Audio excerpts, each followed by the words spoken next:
The GTX 1650 was once a king of budget gaming, providing no-nonsense performance at an affordable price and low system requirements.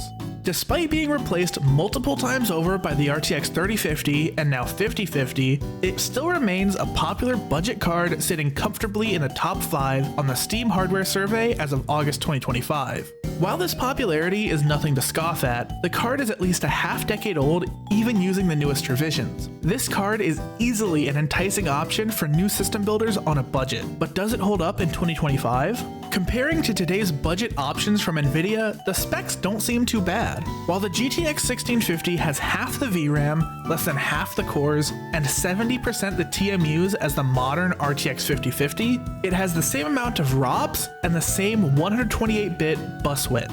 Not only that, but it has an efficiency advantage, with most cards rated for only 75 watts compared to the 5050's 130 watts.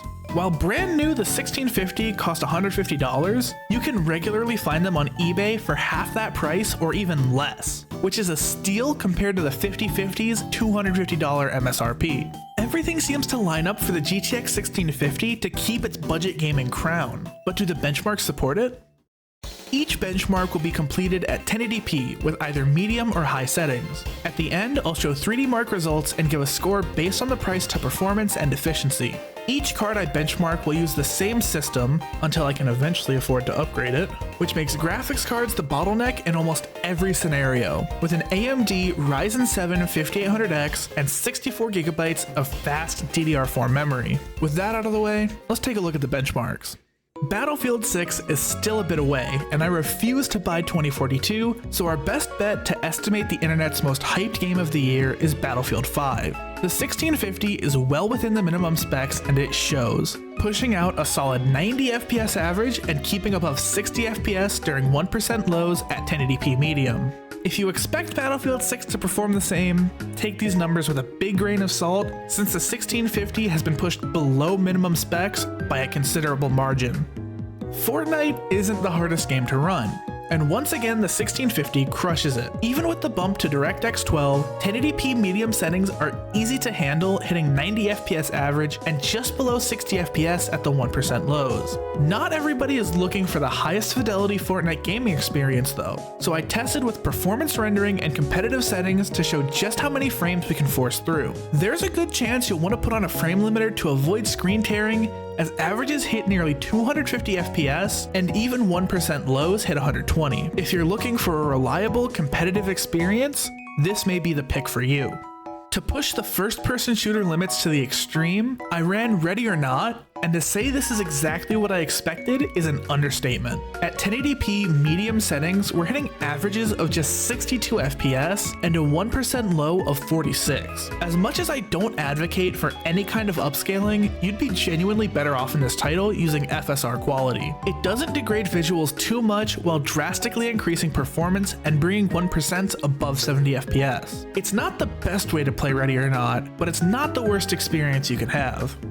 I've tested F124 with this card before, but it always leaves me pleasantly surprised with how well it holds up. 1080p medium produces 94 FPS average and 75 FPS 1% lows. This is a solid experience from a AAA racing game and shows it can hold up with fast-paced scenery. If you really wanted, you could probably turn up a few settings and still keep a 60+ frame rate. Or if you're a masochist, you could enable upscaling and really turn up the settings. Either way, you'll probably end up having a good time.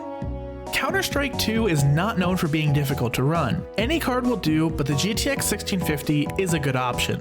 Running 1080p high settings, it managed 127 FPS average and 80 FPS 1% lows. Knowing the average Counter-Strike player, this isn't nearly enough frames, so thankfully there's plenty of options you can turn down if you really want to hoard as many frames as possible.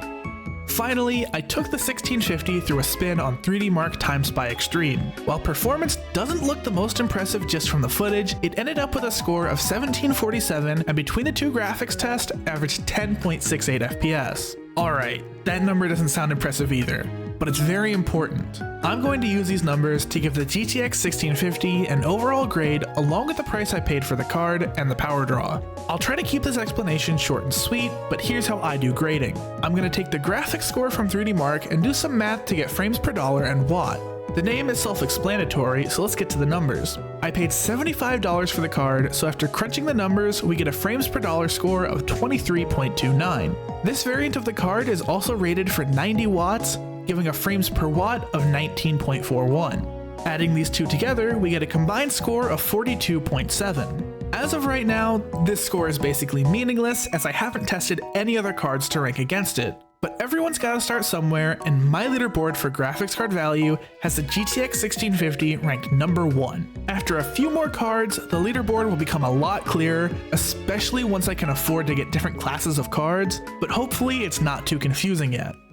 Now for my final review and recommendation. While not the newest and not the most powerful, the GTX 1650 punches above its weight class and delivers solid performance even as it grows older. Despite starting as the entry-level budget card for its generation, it has aged well and continues to be a strong budget performer.